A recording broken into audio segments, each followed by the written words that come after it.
Welcome to another round of Really OK Golf. Today I am playing Ridgeview Ranch in Plano, Texas with my good friend Shane.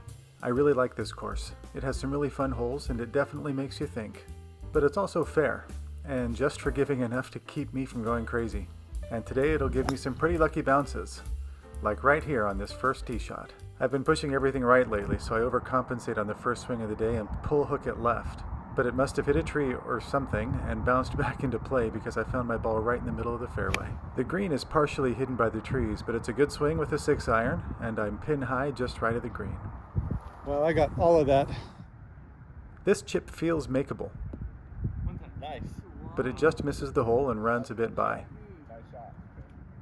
I don't see the break on this 6-footer for par, but I feel pretty grateful walking away with a bogey. Number 2 is a decently long and straight par 5. The fade is back off the tee, but it just clears that bunker and leaves me in good position for my second. With the wind at my back, I hit this 5-wood a little heavy, but still make good enough contact to run it up pretty close to the green. I make a snazzy little pitch shot into this slightly elevated green and leave it even with the pin. But semi-short misses have been plaguing me, and these greens are faster than I expect. I miss the birdie putt a little high and clean up for par. Well, that's what we do, is we correct and we overcorrect and do it again. We're turning back into the wind for the longer par 4 third. Even though I don't get all of it with my driver, I still end up within range for my approach. Like on hole 1, I pull out my 6-iron and hit it pretty well, but it ends up just short of the green. Hopefully, unlike hole 1, I can get this one up and down. I'm not super comfortable with this little chip, but it catches a bit of the hole and leaves me with a downhill 4-footer for par, which also lips out, and I settle for a second bogey.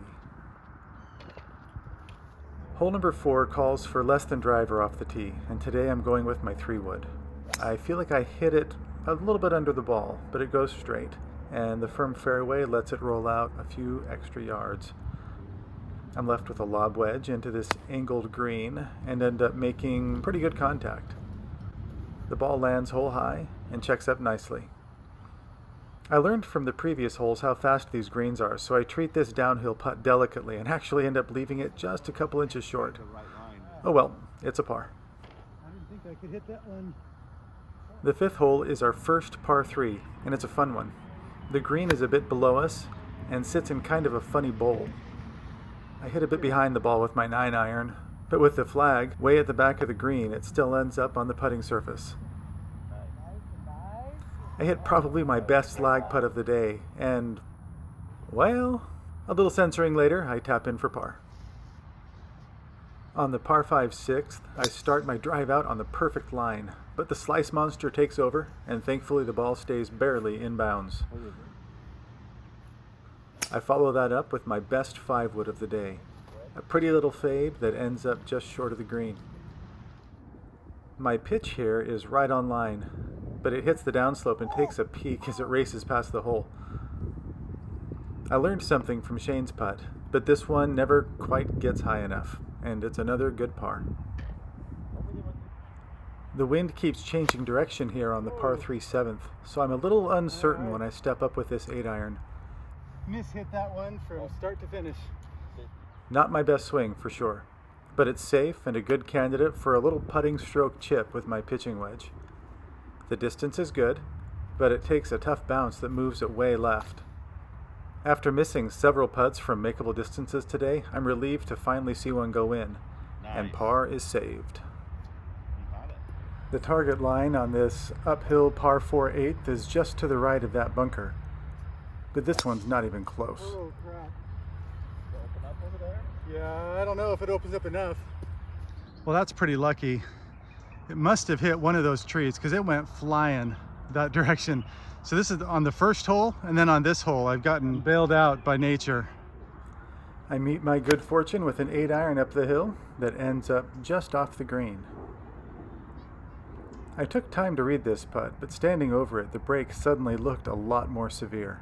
So instead of stepping back and doing it right, I made a mid-stance adjustment with my arms. Oh, I gave it way too much. It's a really ugly stroke, but the speed is right, and I get away with it for par. With the wind at my back, and after a quick tip from Shane, I crush my drive on the par 4 ninth right up the middle of the fairway. Nice. That worked out. That did work out. I'm left with just a short wedge into the green. It's pulled a little, but no complaints here.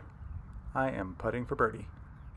It's a little downhill, but the 15-footer rolls in, and with that birdie, I close the front 9 at only 1 over par. To be clear, that's about as good of a score as I ever get over 9 holes.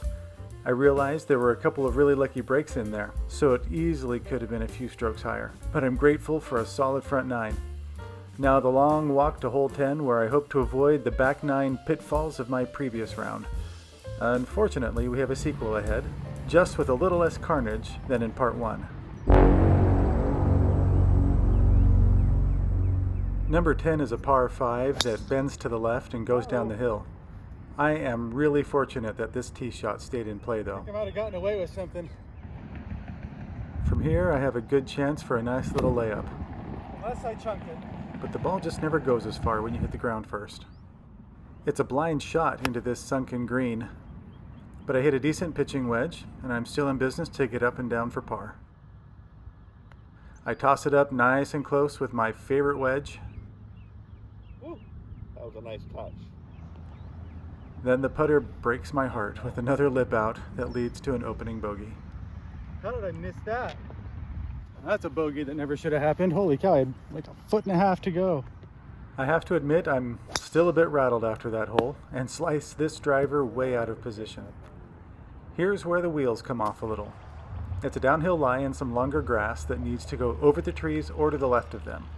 I decide to go over, but then last second chicken out and try to punch it under the branches.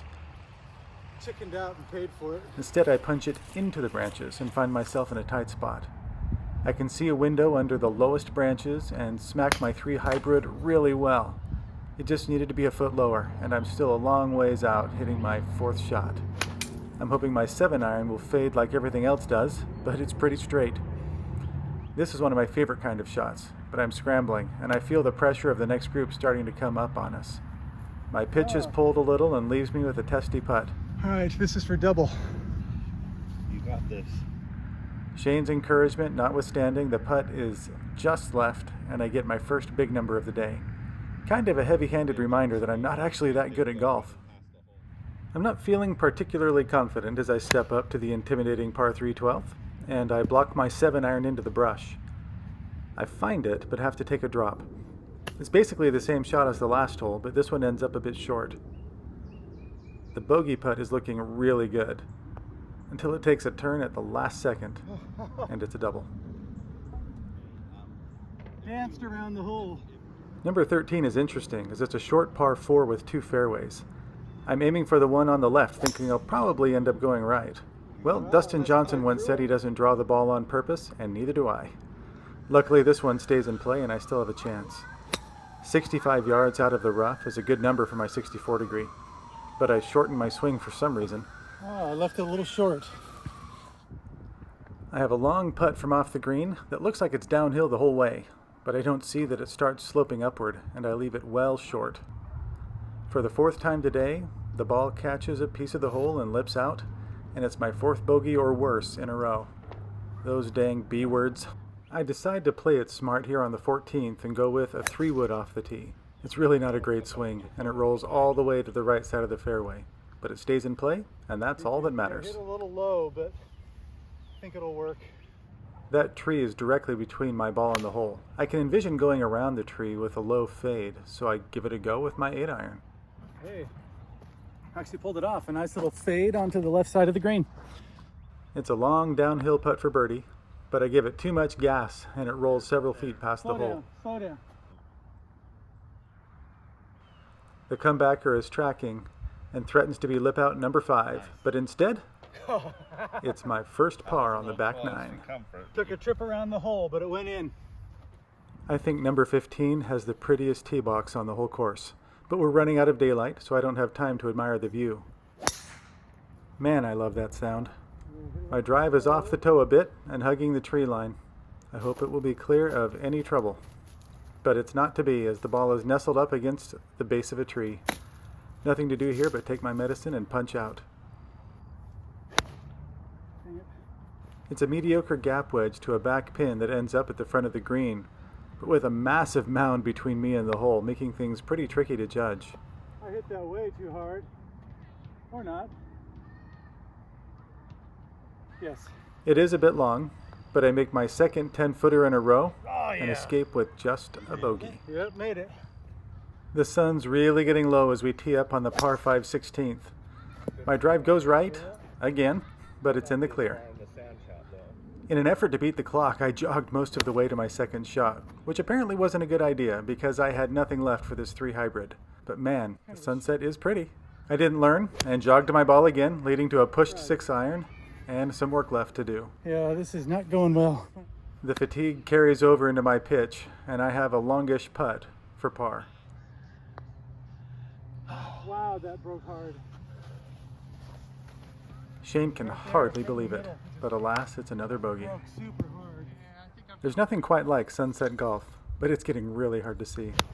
This is actually the second time I've played this hole at dusk, and both times I've landed it on the green. Man, it is dark. It's turned into kind of a free-for-all as we try to finish up. We had joined up with the pair in front of us, and they're all over the place. Then my long birdie putt gets scared away by Shane's putt.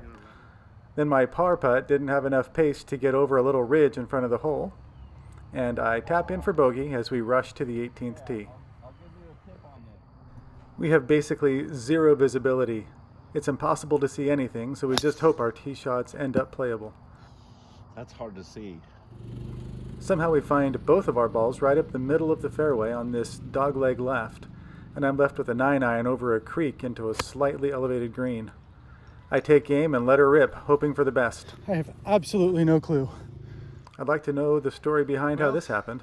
They told us about this. Somebody drove their cart into the water here on 18. Oops.